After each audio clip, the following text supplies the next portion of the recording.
Um, I am a Texas native, and I have a question for you all. And I want you to think about this question as I talk through my story and who I am and what I do. My question is, have you ever prayed for something and God answered your prayer? That's my story. In 2009, I lost everything. I moved to Dallas in 2006, and I was in college. I was doing great. I had a good job, but I literally lost everything. I'm in real estate, and I was working at a apartment complex, and a company came in and they bought our complex, and they made it all pretty and wonderful, and we trained the new people coming in. I was an assistant property manager, and 30 days later they said, oh, thank you for your services, but we gonna have to let y'all go. I'm gonna say blessing in that situation is, as the assistant property manager, I was also living at the complex. So I lose my job, I lose my house. I lost everything in a matter of hours. In that 30 days, they gave me another 30 days to relocate. And I didn't have family here. So I had to rough it out and figure it out. And I was homeless. I'm swallowing that because it's always a difficult conversation for me to talk about, because people see me and they're like, nah, you wasn't homeless. Yeah. Now, I wasn't your standing on 35 asking for change, holding up signs with the dog on the side of the road. That wasn't me. But if you ever find yourself without a roof over your head, that belongs to you. If you ever find yourself sleeping on somebody's couch, if you ever find yourself, like me, sleeping in the offices that I worked at, because that's what I had to do. I was determined to rough it out. And at the time, I didn't know what that meant, because my faith was good, but it wasn't strong. And to go through a situation like that, losing everything, fast forward in 2006, I lost my grandmother, who was my rock. So a part of my faith had been buried, because I didn't understand, as someone coming into Christ, even though I'm a PK, grew up in church, coming into Christ, I didn't know that that lady was holding me up. So when the Lord took her and we laid her down, something shifted in me, which was that you gotta figure it out on your own. And that is where I was in this journey.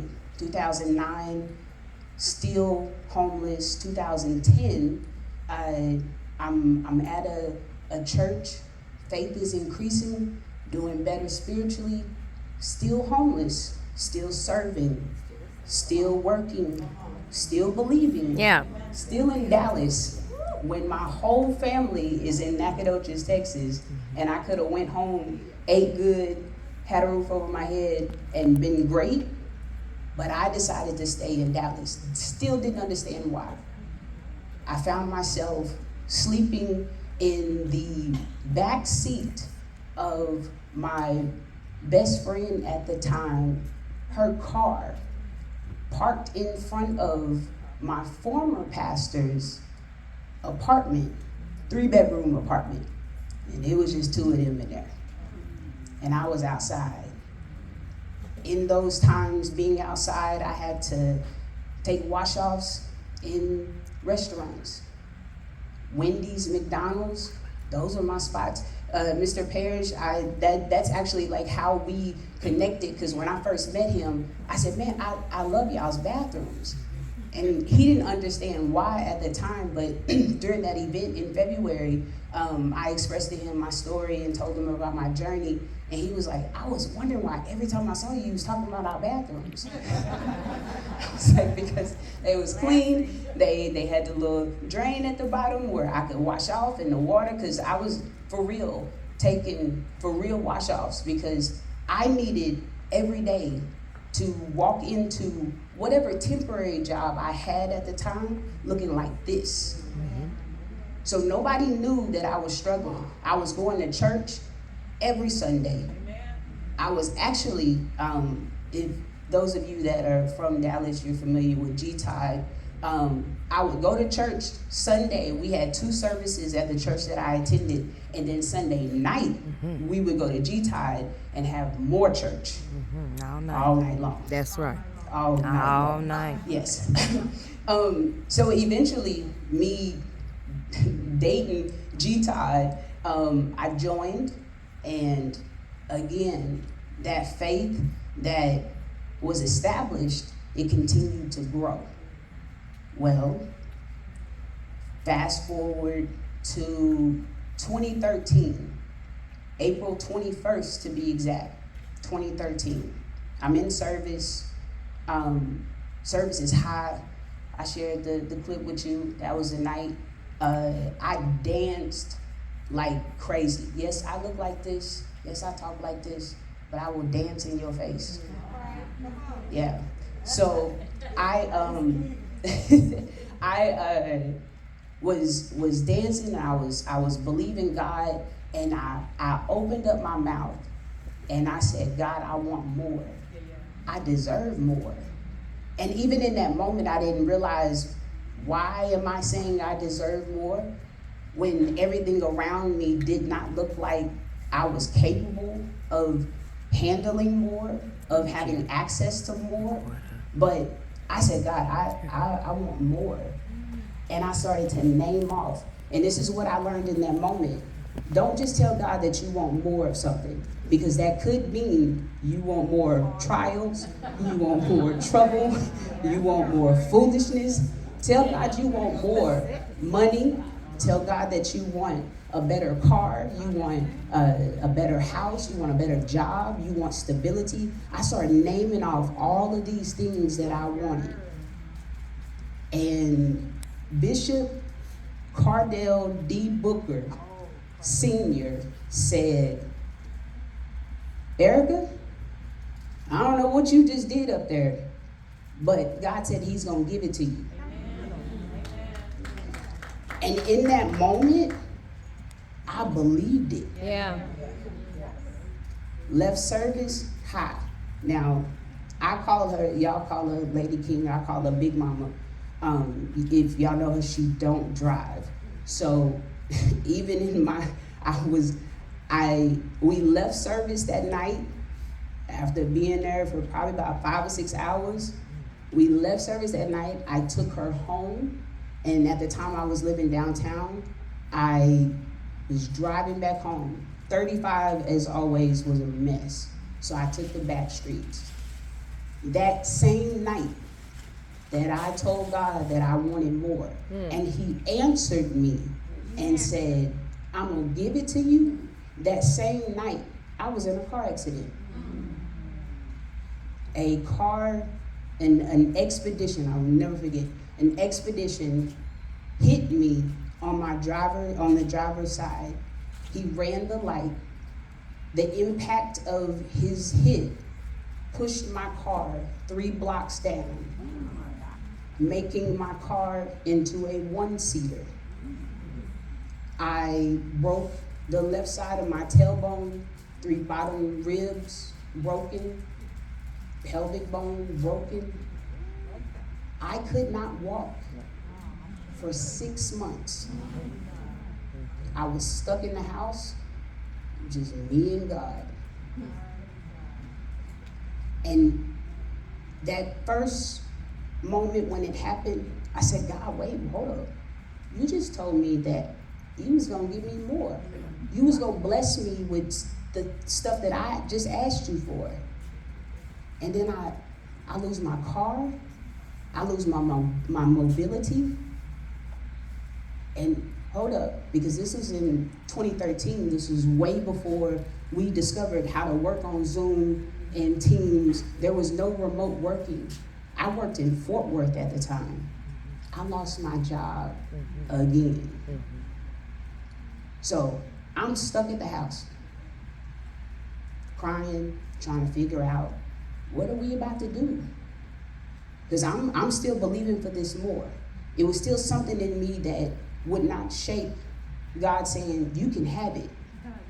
I just had to understand that I had to lose the stuff that I got in my struggle to get what he was trying to bless me with.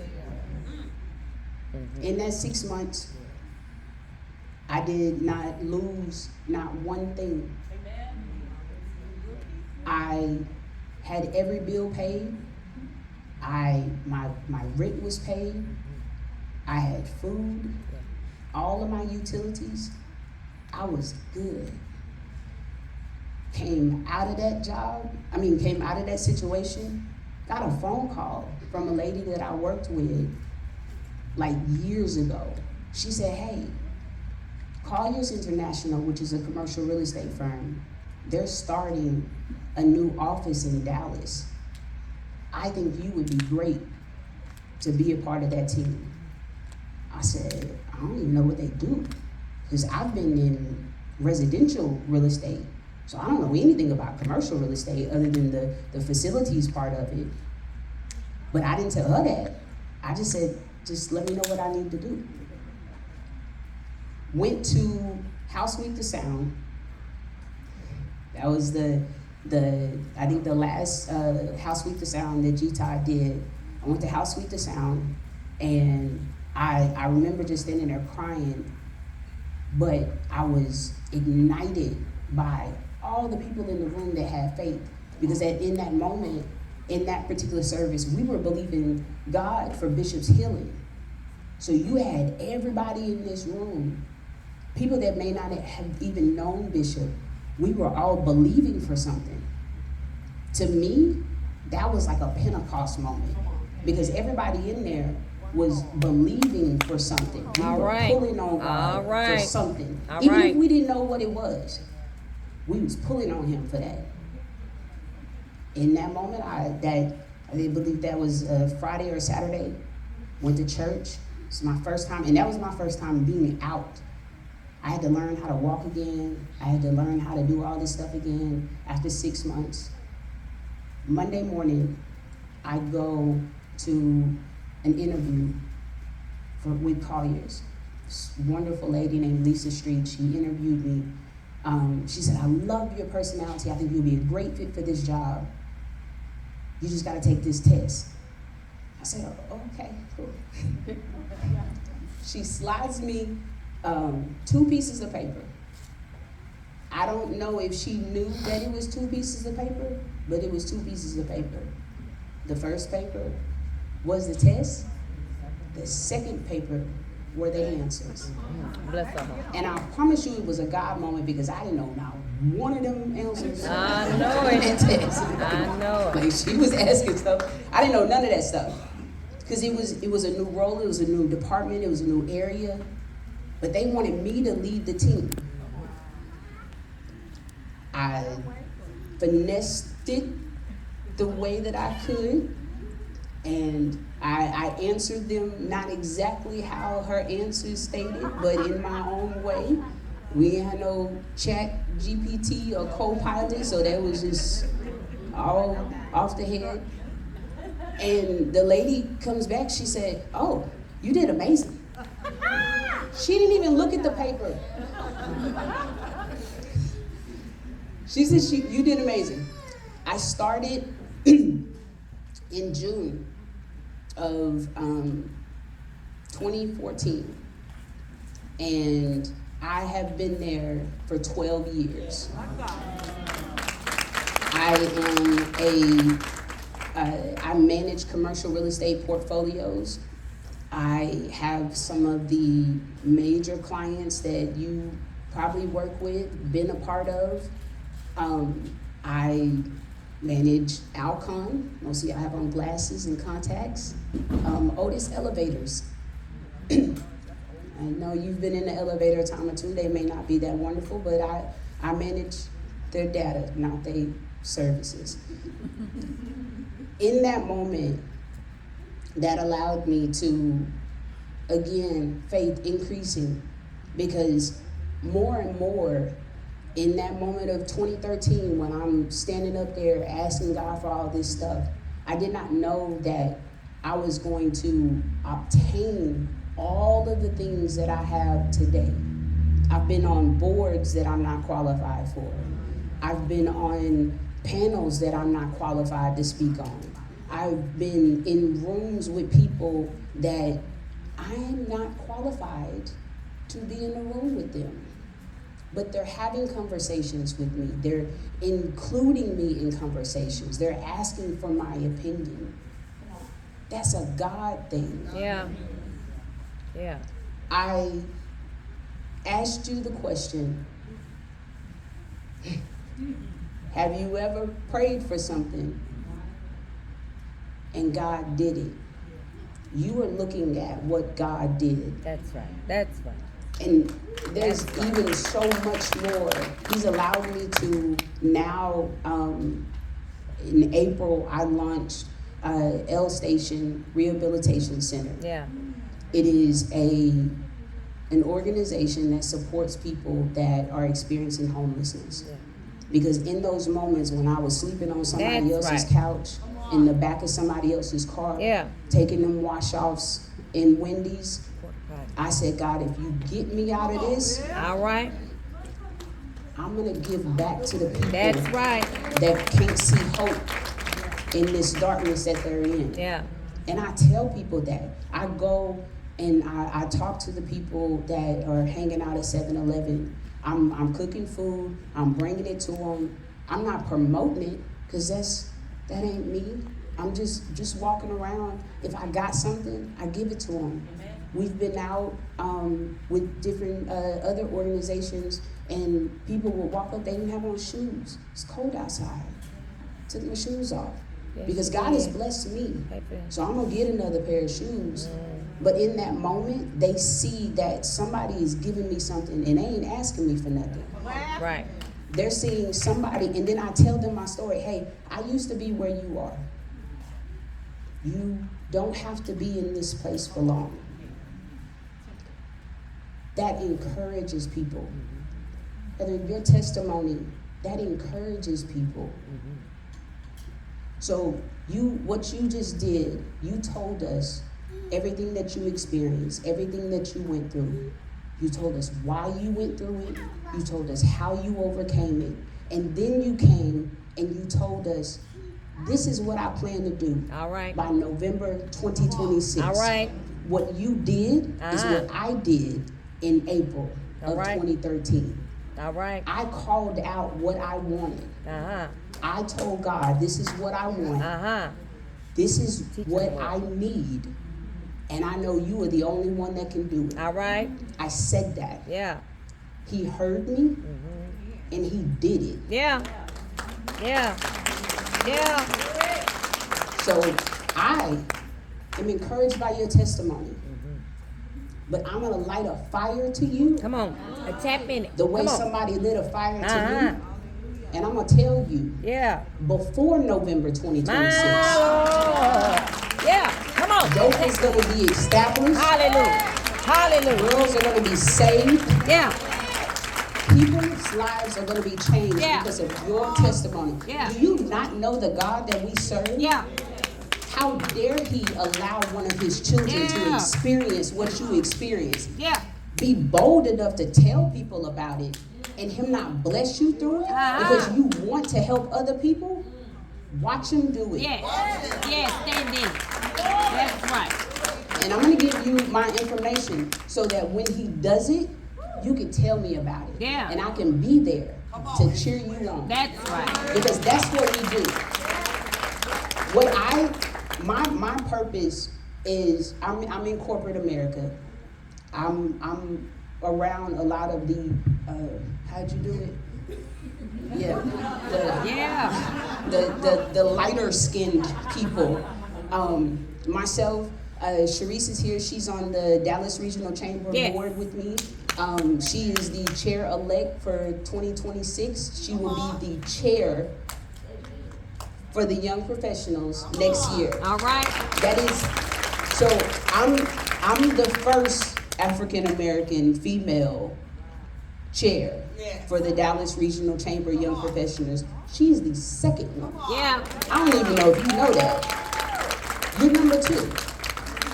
So a part of my purpose, I go into business settings, I meet with my clients, and everything that you just saw up here, I give them that. Because my desire is not to be at some church preaching before his people. My purpose is to go before the people that may never walk into his church. All right. And tell them about the God that I serve. Yeah. I may not even have to say God, but if I tell them and I open my mouth and I say, this is what we can do for you. This is what I can assist you with. This is how we can make you better, make your brand better. That shows God, because for most wealthy people, they're used to people walking in rooms telling them, oh, I can do this for you, but for this cost. I'm telling you, this is what we can do for you for a lower or nothing. I just want to help you. That is how you network. That is how you connect with people. That is how you build your brand. By showing these corporate America people that there is a God, and he's not just in church. Oh, they done played the music on me. and he's not just in the 4 walls of our church, but he is everywhere that we go. So if nothing else, I encourage you to increase your faith. Listen to my story, other people's stories of how God has blessed us in this journey, and watch him do the exceeding, the abundant, above all that you can ask for. I am Erika Leigh. Thank you.